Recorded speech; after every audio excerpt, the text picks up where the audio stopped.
Rema hari ini, Yeremia 33 ayat 3. Berserulah kepadaku, maka aku akan menjawab engkau dan akan memberitahukan kepadamu hal-hal yang besar dan yang tidak terpahami, yakni hal-hal yang tidak kau ketahui.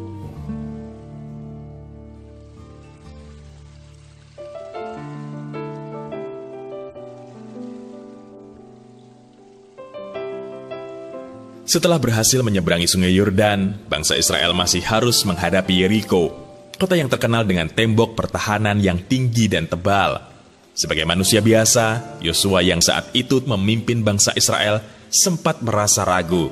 Ia tahu betul seberapa batas kekuatan pasukannya. Merupakan suatu hal yang mustahil untuk berjalan maju menembus tembok pertahanan Yeriko. Terlebih saat itu tembok Yeriko tertutup rapat-rapat. Namun, perjumpaannya dengan Panglima Bala Tentara Allah meneguhkan hatinya.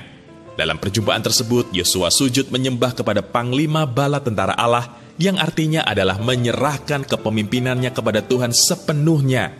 Pada akhirnya, kita semua tahu bahwa Yosua hanya menyaksikan tembok itu roboh dengan sendirinya. Ya, ketika kita berserah kepada Tuhan, kita akan dibuat tercengang dengan strategi Tuhan yang seringkali tidak bisa dinalar manusia. Bagaimana mungkin bangsa Israel yang tidak melakukan peperangan sama sekali mampu merobohkan tembok Yeriko? Mereka hanya taat dan bergerak secara profetik mengikuti instruksi Tuhan, dan kemenangan terjadi begitu saja. Kisah tembok Yeriko ini hanya salah satu dari sekian banyak bukti campur tangan Tuhan yang begitu nyata atas bangsa Israel. Perjalanan hidup mereka sungguh-sungguh membuktikan bahwa mereka dibawa Tuhan untuk terbang lebih tinggi lagi. Tuhan yang pernah membawa bangsa Israel terbang tinggi adalah Tuhan yang sama, yang akan mengerjakan hal serupa dalam hidup kita.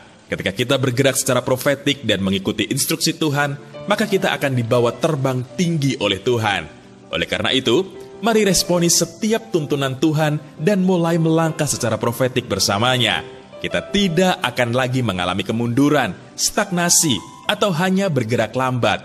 Namun, akan ada kekuatan Tuhan yang bergerak bersama kita, membawa kita terbang tinggi menembus setiap keterbatasan kita, sehingga kita pun bisa menikmati berkat setiap musim dalam hidup kita. Haleluya!